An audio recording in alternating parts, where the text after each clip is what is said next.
114 morts, dont 105 passagers parmi lesquels 34 Camerounais. 9 membres de l'équipage. C'est le nombre de victimes du crash du Volca Q507 de la compagnie aérienne Kenya Airways qui a eu lieu le 4 au 5 mai 2007 dans les mangroves de Mangampongo, un quartier situé dans le 3e arrondissement de la ville de Douala au Cameroun. 13 ans après ce crash, le quartier ressemble aujourd'hui à une ville abandonnée, route boueuse et marécageuse.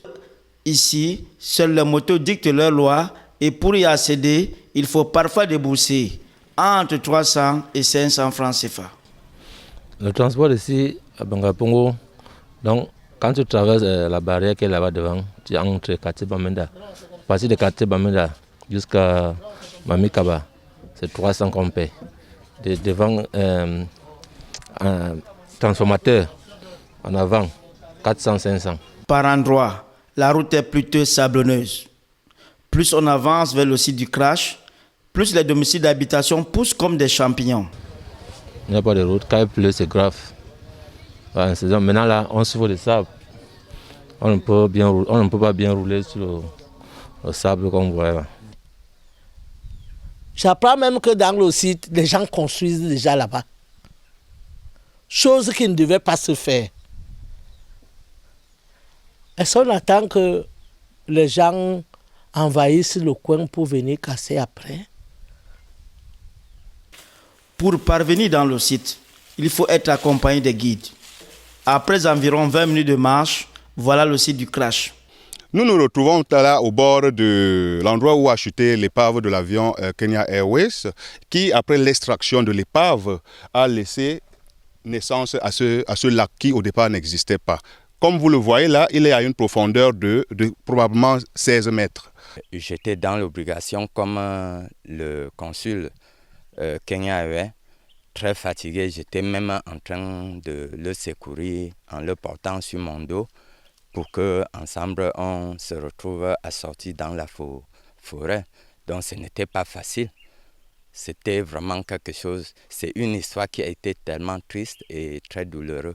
Ce jour, je me souviens, le dimanche, le 5 mai 2007, autour de 14 h, il y a le coupeur de bambou qui s'appelle Sam Samuel, vient retrouver le chef de quartier qui était M. Meningabat. Ce dimanche-là, à la chefferie, il informe qu'il est venu couper les bambous en brousse. Il a vu un avion, il a retrouvé l'avion. En brousse, il a rencontré le chasseur qui était de l'Est, qui était sorti pour aller trouver à Sekna. C'est là où le chef avait donc appelé le sous-préfet qui était Yampa Ousmane pour l'informer que ce que vous cherchez, ça se retrouve à Mangampongo parce que le coupeur de bambou a retrouvé l'avion. Et dès l'information que le chef a informé, les autorités administratives étaient à mobiliser le préfet, le gouverneur. Nous sommes arrivés ici autour de en soirée.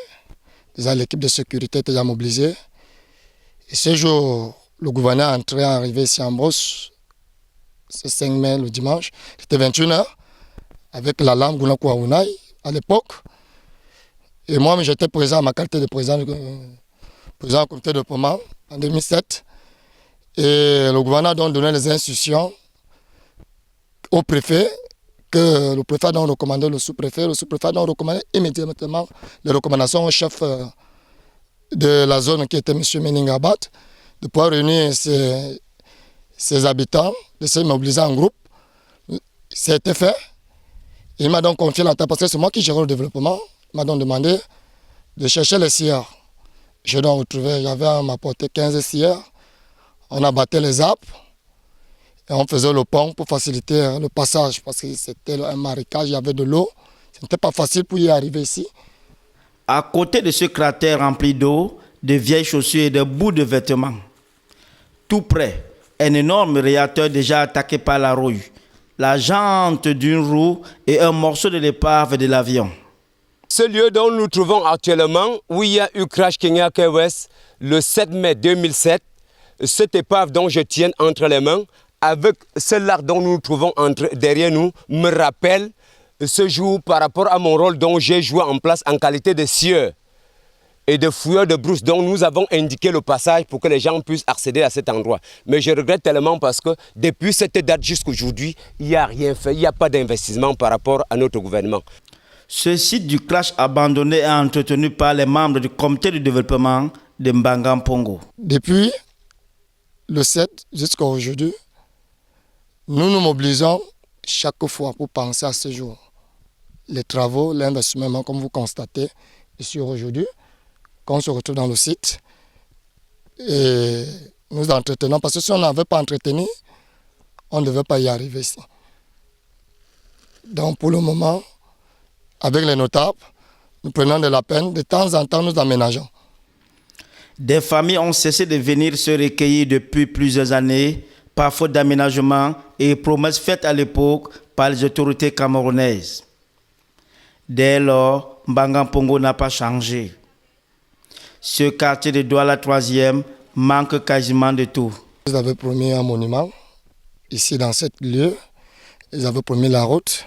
Ils avaient promis des hôtels, là où devaient habiter les familles endeuillées qui devaient se recueillir ici, dans cette place, pour venir poser les gemmes de fleurs. Mais jusqu'à présent, ce n'est pas encore fait. Et je demande donc, je fais une doléance à l'État camerounais de pouvoir le faire. Parce que, dernièrement, nous avons eu le sinistre du train des Eka. Il y a déjà un monument là-bas.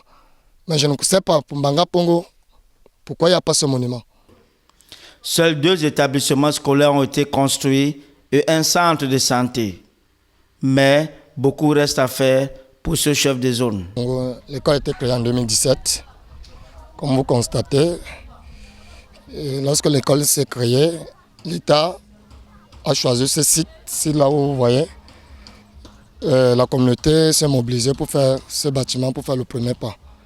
Et les difficultés que nous avons sur le terrain, il y a d'abord l'insécurité parce qu'il y a une dame qui se présente que c'est son terrain. Elle fait le bras de fer, elle me traîne au tribunal. Pourtant c'est dans le domaine national. Quand l'État s'est installé ici, là, c'était vite. Comme vous constatez vous-même, il n'y avait pas de bâtiment et tout ça. L'État l'a donc choisi à créer son école. Et comme vous voyez là, les difficultés qu'il y a, nous avons sur le terrain, c'est les bâtiments. Nous voulons que l'État apporte son aide pour construire cette école pour nos élèves. Les enseignants disparaissent les cours, d'autres viennent, commencent à 7 h le matin, d'autres élèves arrêtent à midi, d'autres prennent de midi jusqu'à 15 h. Ça veut dire les deux côtés d'une salle, une salle à 50. Une salle à 50.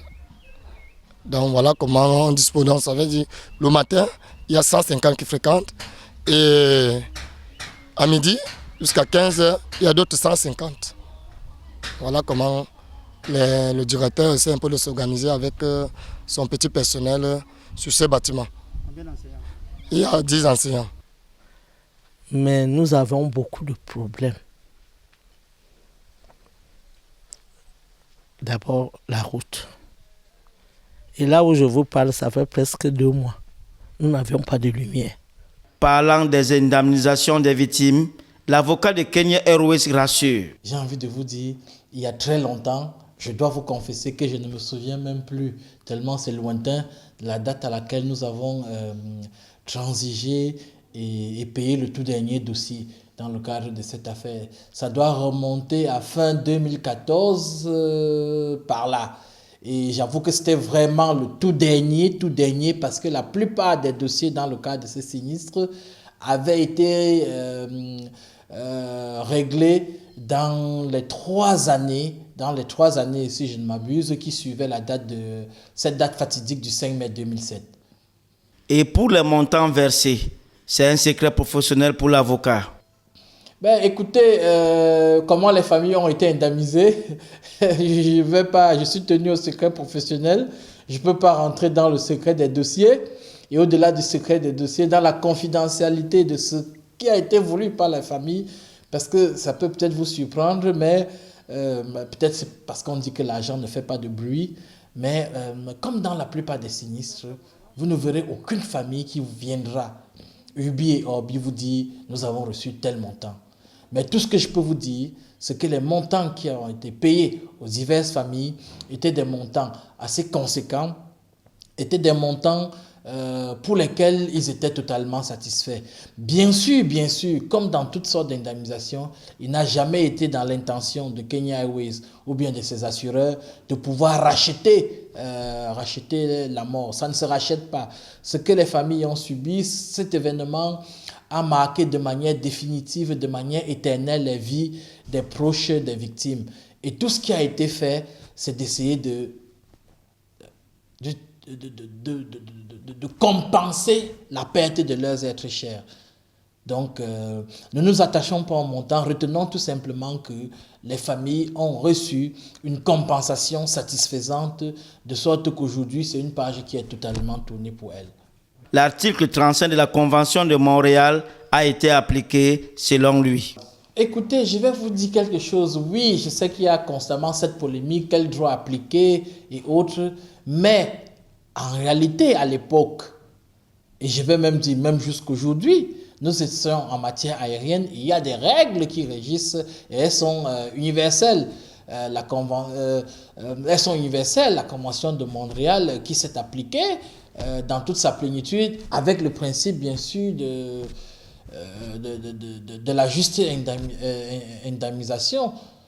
Donc cette indemnisation a été faite en son temps sur la base des canons universels. Pour cause de pandémie et de confinement, nous avons joué au téléphone plusieurs familles qui ont corroboré aux réponses de l'avocat. Le rapport d'enquête consacré aux causes probables de cet accident en page 57 mentionne que l'avion s'était crashé après un contrôle opérationnel inadéquat, un manque de coordination de la part de l'équipage, juste après son décollage dans la nuit du 4 au 5 mai 2007 depuis l'aéroport international de Douala.